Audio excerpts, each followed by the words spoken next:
Pessoal, vídeo aula 11, parte 3.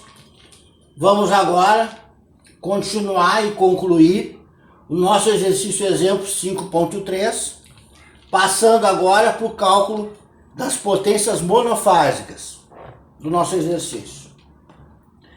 Bom, lá no nosso roteiro 4.2, nós temos as equações de cálculo das potências monofásicas ativa, reativa e aparente. Para o cálculo das potências ativas, aqui nós estamos pegando a equação de cálculo que tem origem lá no triângulo de potências, né?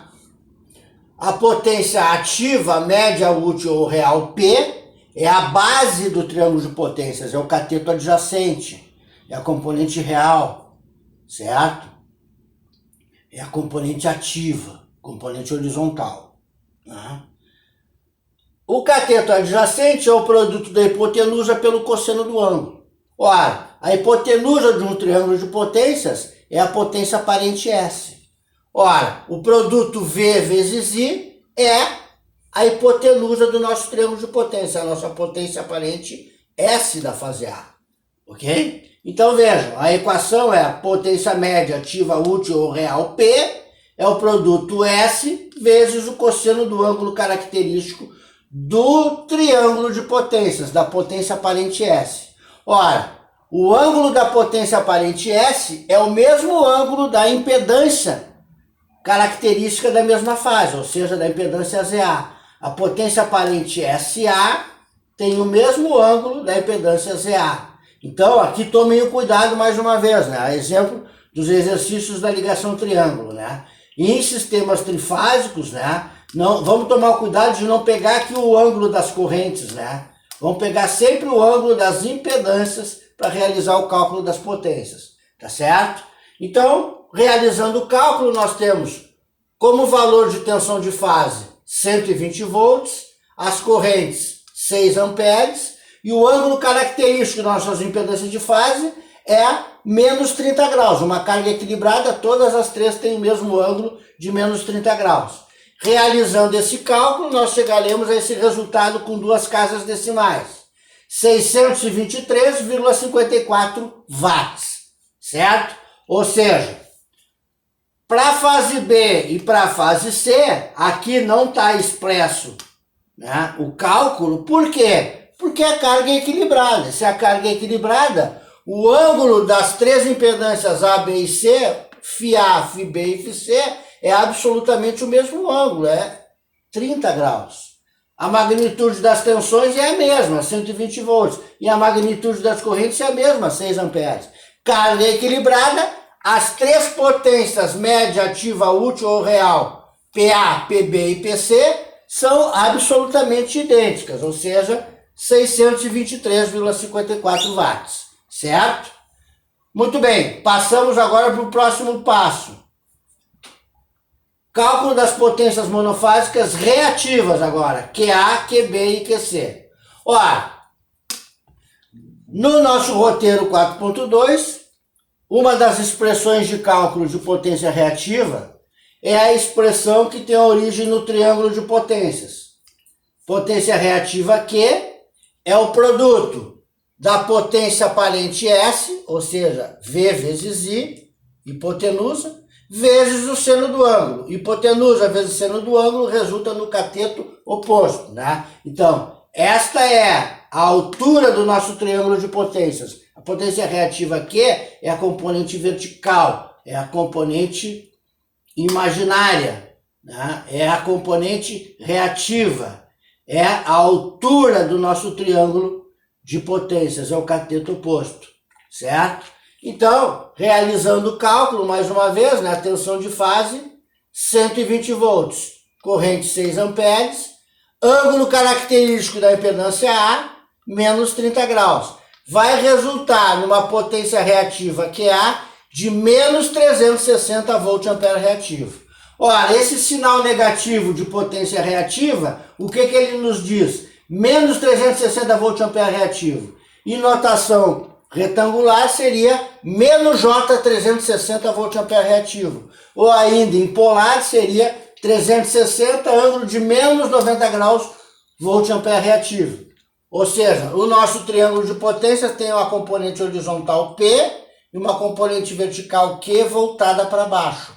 A nossa hipotenusa, ela tem um ângulo negativo de 30 graus em relação ao eixo horizontal. Nosso triângulo de potência está voltado para baixo. Essa potência reativa é uma potência reativa de natureza capacitiva. É um Q do tipo QC, ele aponta para baixo.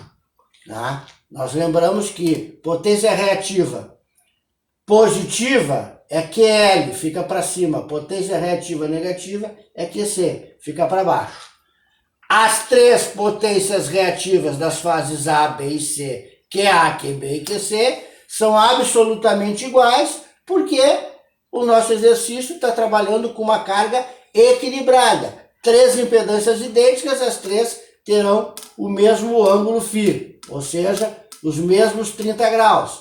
Daí desnecessário realizar o cálculo para as outras duas, porque em carga equilibrada, as três potências monofásicas de cada fase, as potências QA, QB e QC, serão absolutamente idênticas, ou seja, menos 360 volt-ampere reativos. Certo?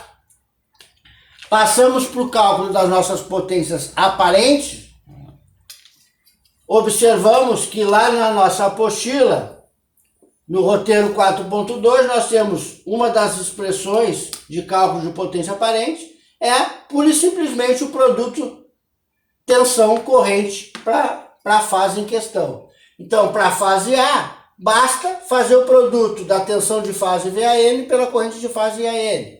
O mesmo para as fases B e C, certo? Então, aqui fazendo esse produto, né, 120 volts é o valor da tensão de fase, 6 amperes o valor da corrente de fase, o produto vai resultar em 720 volt-amperes, que é a unidade de potência aparente. Ora, qual é o ângulo dessa potência aparente? É o mesmo ângulo da impedância real, ou seja, menos 30 graus. É um triângulo de potência cuja hipotenusa está voltada para baixo com o ângulo de menos 30 graus.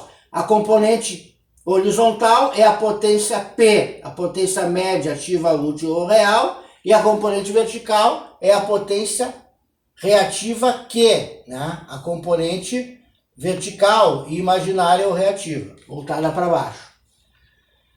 Desnecessário, então, refazer o cálculo para as fases B e C, porque as magnitudes das três tensões são absolutamente iguais e, por consequência do equilíbrio da carga, as três correntes vão medir 6 amperes. Vai resultar, então, que as potências monofásicas das fases A, B e C são absolutamente idênticas. Resultam em 720 volt-amperes, todas elas com o mesmo ângulo, o ângulo de menos 30 graus, igual ao ângulo de cada uma das impedâncias. Tá certo? Ora, agora para realizar o cálculo das potências trifásicas, né, nós sabemos que a gente pode somar aritmeticamente potências que estão sobre o mesmo eixo. Então, vejam, a potência média ativa útil ou real P é a potência expressa no eixo horizontal. Então, podemos somar aritmeticamente as três potências PA, PB e PC. As potências reativas QA, QB e QC, né? Potências reativa Q são potências representadas no eixo vertical ou imaginário. A única diferença aqui é que, quando a potência for indutiva, ela vai ter sinal positivo. Vai ser mais volt-ampere reativo, né? Ou mais J, ou ainda mais 90 graus. Quando for capacitiva, ela vai ser menos volt-ampere reativo. Está voltada para baixo. Vai ser menos J ou ainda menos 90 graus. Tá certo? Mas está sobre o mesmo eixo, vamos fazer o somatório, né? Das três. Para a potência aparente, neste caso, até seria válido realizar a soma aritmética das três potências monofásicas A, B e C, porque elas estão sobre o mesmo eixo. Todas as três potências, nós vimos no passo anterior, todas elas têm o mesmo ângulo, menos 30 graus, até seria válido. Só não vamos fazer o cálculo dessa forma, né? Já para utilizar a forma geral de calcular a potência trifásica aparente, que é fazer a composição, representar em notação retangular e passar para polar, tá certo? O que é o correto e necessário, a única forma, em se tratando de carga desequilibrada. Então nós vamos utilizar o método da desequilibrada para calcular a equilibrada aqui, ok? Então, passamos aqui, ó, somar as três potências monofásicas média, ativa, útil ou real P, A, PB e PC, todas elas têm o mesmo valor, a carga equilibrada. 623,54 watts somado 3 vezes vai resultar em 1.870,62 watts. Trabalhe sempre com duas casas decimais. O mesmo para as potências reativas, A, B e C. Vai resultar na potência reativa trifásica Q. Né? Carga equilibrada, as três têm mesmo valor de menos 360 volt-ampere reativo. Né? Somado 3 vezes vai dar em menos 1080 volt-ampere reativo. Esse valor negativo, né, menos J ou menos 90 graus, significa potência reativa capacitiva. O triângulo de potência está voltado para baixo. Tá certo?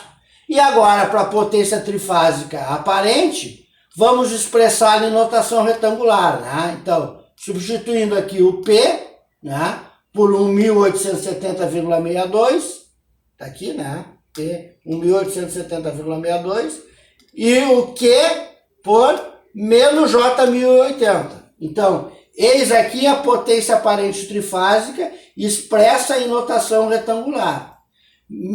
1870,62 menos J 1080 volt-ampere. Em notação polar, passar de retangular para polar, né? Um dos métodos, né? A não ser o método de utilizar a rotina interna da calculadora, tá certo? É calcular o módulo do número complexo aplicando o teorema de Pitágoras e o ângulo aplicando aquela relação da tangente, né? A gente sabe que ao dividir o cateto oposto pelo cateto adjacente, a componente imaginária pela componente real, a gente obtém a tangente do ângulo. Se a gente informar o valor da tangente do ângulo para a calculadora e solicitar que ela nos retorne qual é o valor desse ângulo, né, a gente estará utilizando a função inversa da tangente. Estamos fornecendo o valor da tangente, ela está nos retornando com o valor do ângulo. Então a função é tangente na menos 1. Então, realizando esse cálculo, né, para o Pitágoras, raiz quadrada da soma do quadrado dos valores ativo e reativo, né, real e imaginário, vai resultar em 2.160 volt-amperes. Quando a gente fizer este cálculo aqui, ó, tangente na menos 1 da componente imaginária, menos 1080, pela componente real, 1.870,62, a calculadora vai mostrar para vocês esse resultado. Ângulo de menos 30 graus elétricos, certo? Então, com isso aqui, a gente encerra aí o cálculo das nossas grandezas elétricas que interessam, ok? Então, como solução, nós chegamos aqui ao final da nossa solução de exercício. Porém, eu quero retornar aqui com vocês aquela questão do sentido verdadeiro das correntes, tá certo? Então, vamos retornar o resultado das nossas correntes que nós obtivemos para esse exercício aqui.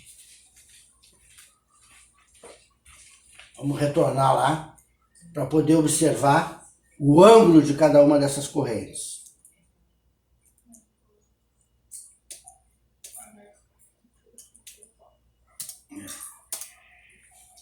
Vamos iniciar de novo aqui.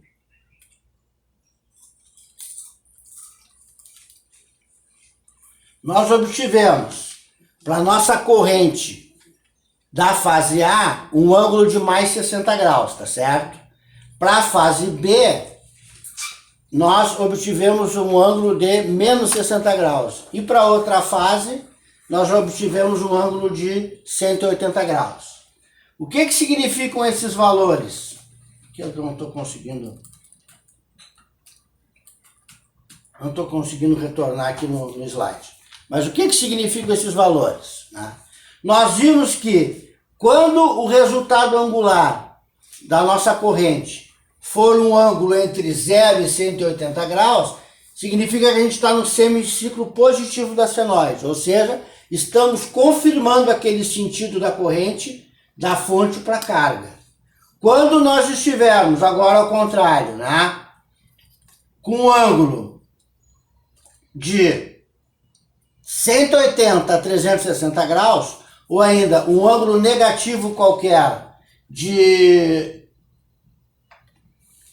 0 a menos 180 graus, significa que o nosso resultado é um resultado contrário ao sentido indicado por nós, né? Ou seja, estaremos no semiciclo negativo da nossa senoide.